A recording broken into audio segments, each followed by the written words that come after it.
Marcus Miller's here. Marcus Miller is a good American. Thank you, Marcus, for being here today.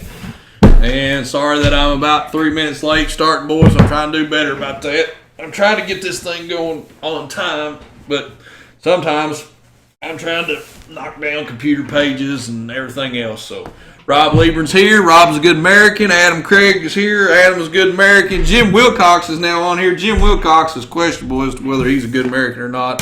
Possible communist, but he's pretty harmless anyway it goes. So there we go. Our up and away. Yes, I hit the record button for Jim and Adam in case you all were wondering. And all right, that's it. So, I guess what? The post title was supposed to be "I am the Silver Fox," which I am not the Silver Fox. Nice try, Adam. And let's see, what else have we got? Josh Lawton. Josh Lawton is a good American. Afternoon to you, sir. What do we got here? First point that Adam has got on the sheet there is the State of the Union address. I did watch it, and I did not watch the University of Kentucky basketball game, so this is actually a little bit opposite. I turned on the State of the Union address because I wanted to see what President Trump had to say, and I fell asleep after about 45 minutes of it, so I didn't get to see any of the Kentucky basketball game, which we ground one out against Vanderbilt, and I missed the conclusion of the State of the Union address, so shame on me for that. Yes, Corporal Matthew Bradford got honored at the State of the Union address. He is a Winchester, Kentucky native. I actually did not know that until Adam had wrote that on our sheet here, so thank you to him for his service. The West Virginia game.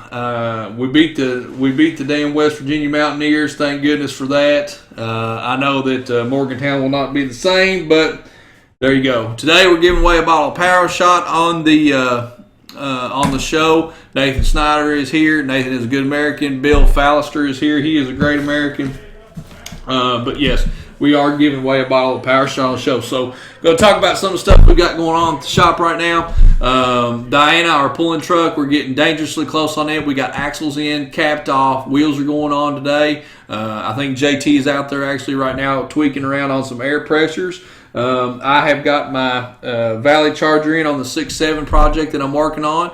Got the down pipes and the up pipes done on it, or I got the down pipe and one of the up pipes done. I'll still like a passenger side up pipe, which I'm going to try to complete this afternoon before I go to the house. Had a good week last week trapping. I wound up with a couple of coyotes. Rob, who's on every week with us here, Rob went out and helped me check my traps. I appreciate that. We wound up with 2 dogs, one on Saturday and one on Sunday. And we found a bonus dog on the farm that somebody had shot while they were driving down the road. Thank you to whoever in the hell did that. Don't do that during deer season because I don't want you shooting at deer, but you can kill all the coyotes that you want to. So good on them for that. What else is going on around? Oh, we got the Wallaby Joe video. If y'all haven't seen this, while I was working on Dennis's truck, one of the little pranksters upstairs came down. Hey, Josh Wesley here. Josh Wesley is a 6.0 mastermind, and he's a great American. But yeah, so while I was working on Dennis's 6.7 truck, one of the guys came down. He did a big Australian accent, ha ha ha, whatever. They called me the Silver Fox, and then that's on. So that's it. Check that video out. That's actually been really, really popular. But okay, so we got a question. Brandon Curtis, who's a great American, he says, besides putting in taller springs or spacers and shocks, what else should I expect to do when leveling an 06 Cummins 2500 4x4? That's actually a pretty good question, man. You'll want to make sure that in any type of suspension work that you get done, I always suggest for you to have an alignment done, just to make sure that the truck still drives smoothly. But one thing that a lot of people don't do is they don't lengthen their shocks. Putting a longer shock on the truck is going to give you a smoother ride as well, so you're not going to have that hard, rigid ride. So, Brandon, that's actually a really, really good question. I think you've taken care of one aspect of it. Make sure that you put on longer shocks. My other suggestion to you is do the Oh shoot, doing alignment. Another thing, if you're going to be doing some our fleece low profile shock mounts, Nathan's here and he can talk to this for just a little bit. But we do have an install video for the low profile shock mounts. If you're going to be doing anything else in your engine compartment, if you're going to be doing twin turbos or anything like that, or you just want a little bit cleaner engine compartment, our low profile shock mounts from Fleece are really nice. So that's another thing that we can check out. All right, Matt Jones says, Matt Jones is a good American. Best tie rod kit for an 01 Chevy 3500. Matt, there's a couple different ways that you can do that. If you're just trying to keep from snapping tie rods, we've got some really good tie rod sleeves. Fleece makes a great pair. We've got a couple of other generic ones on the website there. Fleece's set is really good. You can check those out for PPE. I've already got a full set of tie rods already set up. They've already got the sleeves installed on them. They got thicker tie rods, so on. We offer those from PPE. Those are on the website. I think they've got them in stage 1, 2, and 3. So a lot of good things on that. So if you want to go with a pre-done one, I would say go ahead and go with PPE. If you want to do a sleeve, go with Fleece or maybe any of the other guys we've got on there. So appreciate the question, man. Aaron DeBoer, Jordan. Aaron's a good American. Michael Trial says 7.3, it dies if you go from higher RPM down to an idle, a fuel issue. That's an odd one. 7.3 IDI dies if you go from higher RPM 2500 plus down to an idle, fuel issue. Michael, I'm going to say yes to that first off. I would like to know if you've got any fuel, if you've got any external fuel leaks, or if you've got how long it's been since you changed the fuel filter on the truck, because they're kind of a low pressure kit. External fuel leaks I would check for, but yeah, that would be one of the things that you would look for. With having a DB pump on it, going down to back to an idle and then dying like that, that's a little bit odd. So that could be a head and rotor issue inside the pump. So I may be wrong on that one. I'm not slick on DB pumps, but I'm definitely going to tell you it's going to be a fueling issue for sure. Opinions on Caltrax on a daily driven 2500 from Peyton Ty. Peyton is a good American. Peyton, I don't think that it's going to change your daily driving. Most traction bars, if they're set up correctly, if they've got the proper amount of slack in them, you're going to have normal articulation of the rear end without making it too rigid. Now, if you crank everything down and lock everything in, then yes, it's going to ride like a jolt wagon. But if you've got normal articulation in your rear end, the Caltrax should allow you to have that in the rear end. You should be good to go. Shouldn't change a thing, man.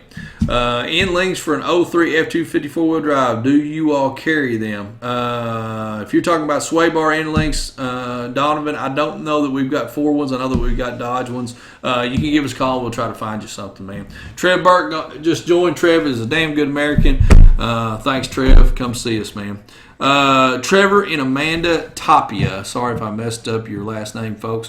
What is the best way to set fuel pressure with a regulated return and the regulator on an air dog? 6.0 power stroke. Thank you. That's actually a good question, Jared. So if you're going to be using a regulator on your return fuel pressure, and then obviously you've got the regulator on the air dog for the fuel pressure coming in.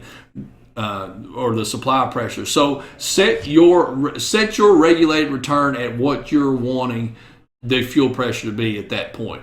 Then you're going to go ahead and set your air dog, and it should already probably be just about there. You should be getting that on both sides of it. If you have to tweak on it, you can. I know that sounds really dumb and really simplistic.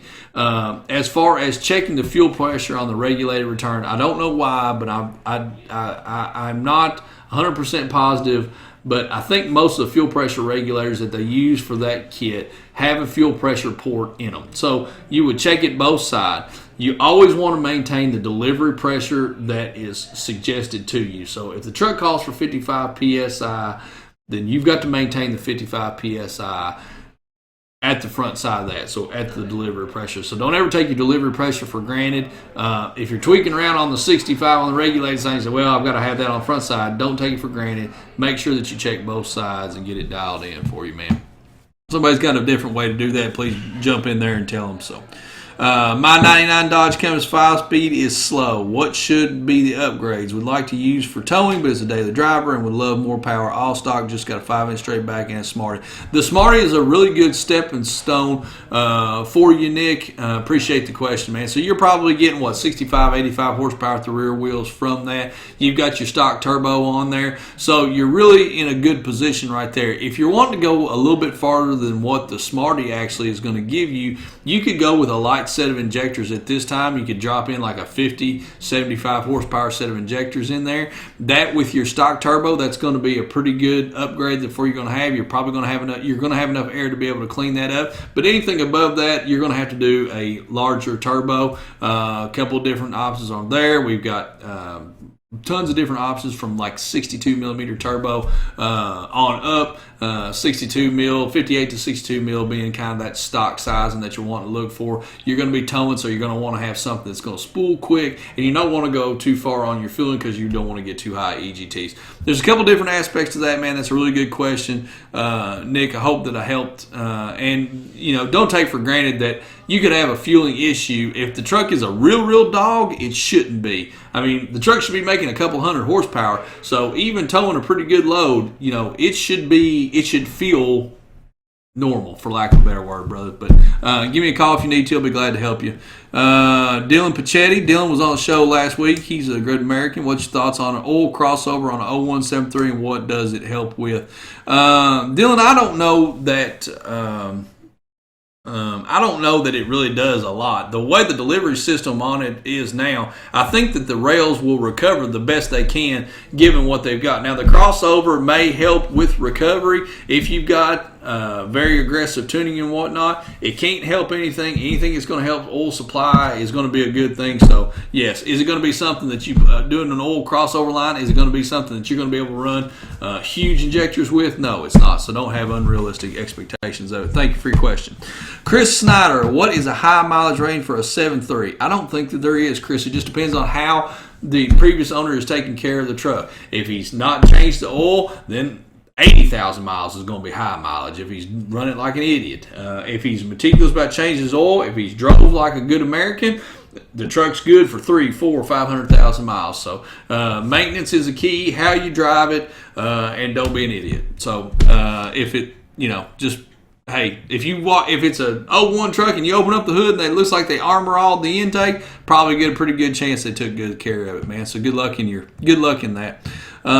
Zach Greason, I just bought a 2000 F350 with 7.3, 100,000 miles. I put a turbo back exhaust on. What other mods would you recommend to get some more power out of it? Zach, any kind of a power adder, tuner, chip, anything like that, that's going to get you more power for the truck, make the truck more efficient, should get you better fuel economy, just depending on the condition of your motor. My answer to that is definitely going to be power adder, whether it be a chip or whether it be a tuner or something of that nature.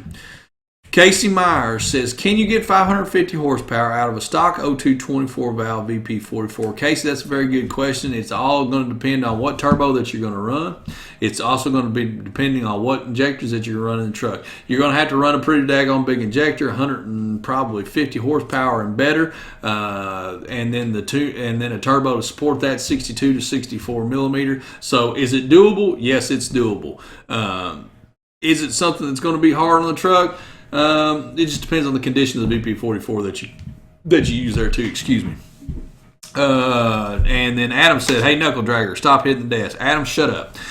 Greg Ellery, 08 F350, 6.4, keeps spraying coolant all over the engine bay. Have replaced water pump twice and the radiator. Truck does have a mini max tuner and head studs. Any idea what to look at? Greg, man, the first thing that I'm thinking is you probably have got something going on as far as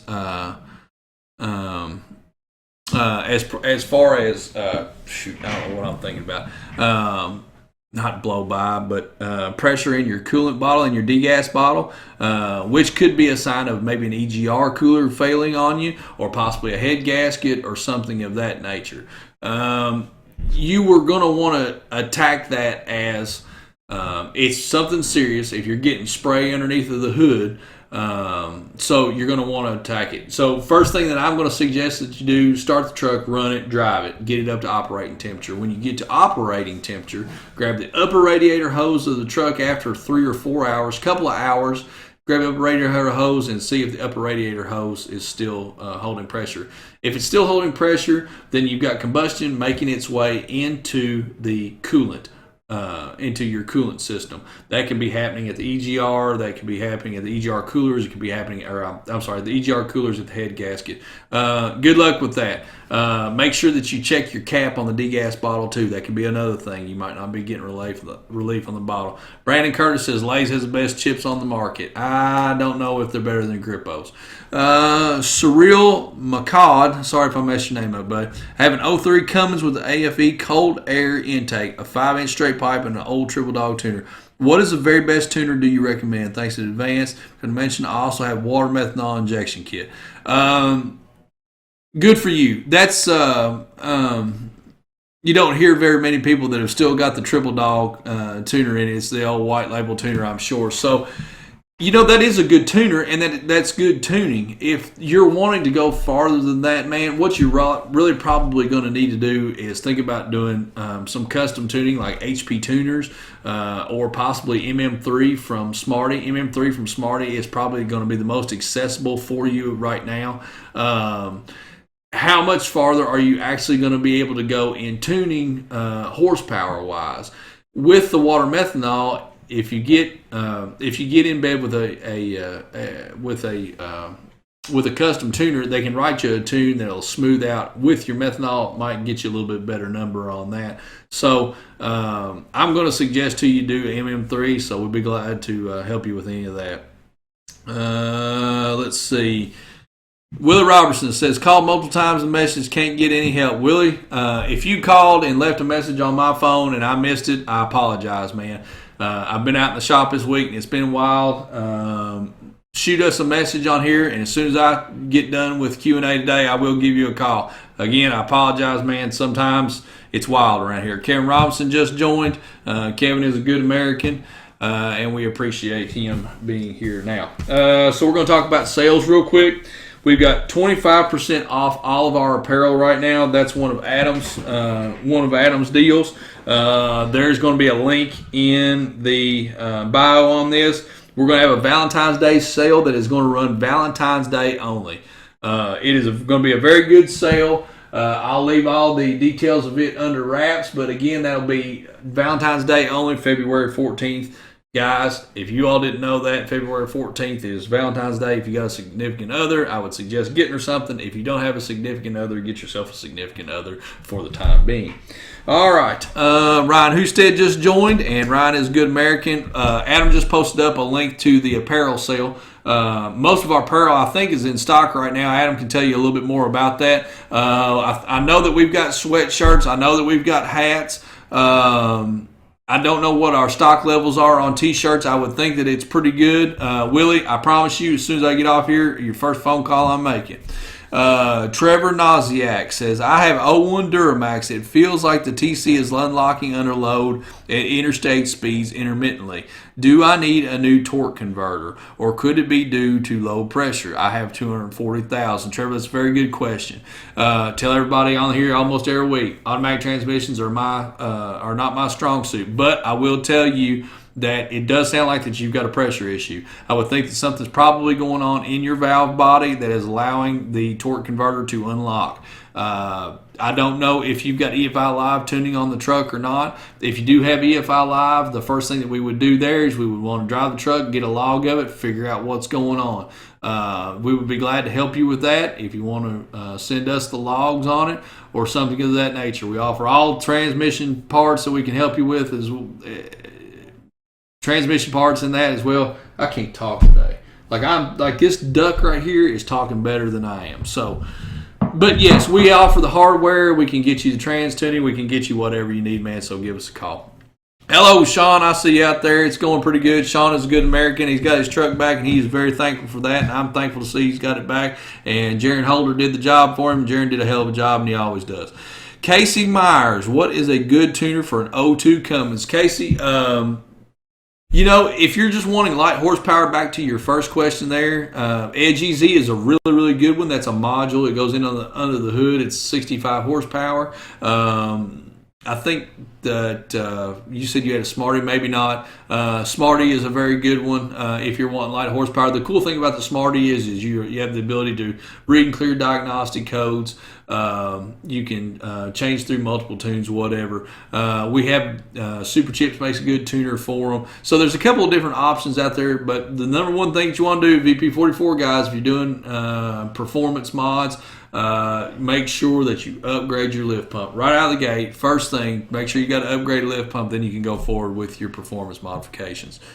Carl Crean says, I just bought a 2017 F250 with a Power Stroke, planning on intake and exhaust. What chip do you recommend? What about deleting EGR and DPF? Carl, we really don't talk on the EGR DPF thing. Tuning wise, I would definitely suggest going with something that's EasyLink based. EasyLink is the platform that the tunes are delivered. We offer several different tuners in house that can tune the truck. We can get you trans tuning on it. Nick Richards just joined. Nick's a good American. Shout out to Merchant over there. But yeah, there's several different things we can do. I definitely suggest staying in the EasyLink platforms, and that gives you room to grow into. Sam Whitlock. He's a good American. What is a good intercooler for a non-intercooled 12 valve? Sam, I think the best one to go with is drop the stock one in that's from the 91 to 93 trucks. Fitment issue, I think that you're probably going to be, that's going to have the efficiency that you're going to need. Putting an aftermarket intercooler in the truck, you're not going to get a difference in efficiency, especially with you keeping the VE injection pump on there. So, man, go with the stock intercooler and just do that conversion. Ryan Richards says, want to upgrade turbo on my 6.4, but I totally lose myself on turbos. Recommendations, deleted, tuned, studded, and built trans. Ryan, we do a couple of different actual drop-in turbos we love to talk to you about. Industrial has got a drop-in set that will be a total 100% drop-in, ready to go. All you got to do is have the tuning to spool it, and these things will rock. I also offer an upgraded set from BD. So those two are my main ones. Check them out. Jared Snyder, I have a 15 Duramax LML. Should I be scared about my CP4 going out? Yes, you should. It's out of warranty. What's a good CP3 conversion kit? Best CP3 conversion kit. Actually, you know what? And how many hours roughly would this take? Jared, you're probably looking at, I don't know, 7 to 8 hours to do the change. Lots of good kits out there. Fleece is a very, very good one. I've got Industrials as well. Industrial does a good kit. They both do very good jobs on them. So check either one of those guys out. If there's one I missed, I apologize to the manufacturers. David Barnhart, truck been having problems. Believe a free hat or shirt will fix it. David, I appreciate that. Casey Meyer, doing faster air dryer 150. So yeah, good job, man. Matt Riley, what is a diesel? Exactly. What is a diesel? What's art? Jordan Gibson, 2011 6.7 Ford, good or bad truck? Due to it being the first year of 6.7. Good truck. You're going to like it. I promise you. Shawan Ethington, yeah, I'm happy about it. There ain't progress going. We've got the rear end in. She's almost getting ready to fire up. Jacob Doty, any pointers on changing my injector sleeves? 7.3 turbo. Buy the puller kit that comes with the threaded adapter. You know what I'm talking about. You see him. Ryan, you're very welcome.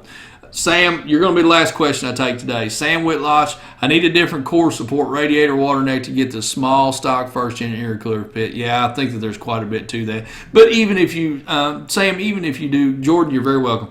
Sam, even if you do an aftermarket intercooler, you're still going to get probably the same amount of fab work to get it in there anyway. So, all right, I'm going to go through my other points that Adam's got here on the list for me. Say, shout out to Adam. I like to give Adam a hard time on this, but he does this sheet for me every week, and it kind of keeps me in line, especially when I have weeks like this where I can't talk. And it's actually not weeks like this. I have a lot of trouble talking in general settings. I don't know if it's because I have such a low IQ or if it's, I don't know what the hell it is. If I'm thinking about fishing or something, I don't know what's going on. But anyway, there's that.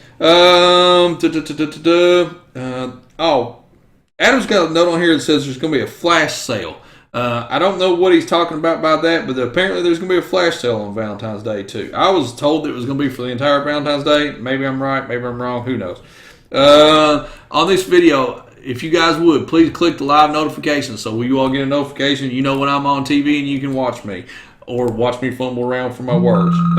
Hey, there's Barry calling. As soon as I get off here, Barry, I'm calling. What's his name first, then I'll call you next. Power Shot winner is my buddy down here that said that his truck's been having some issues, David Barnhart. You got the bottle of Power Shot. Congratulations. Hope this fixes the problem. Turn your Facebook Live notifications on. Everybody do your best to be a great American. Whew. This was a rough one today, boys. Be safe this week. Give us a call. Buddy, I'm calling you just as soon as I get off here. Talk to you all later. Thank you.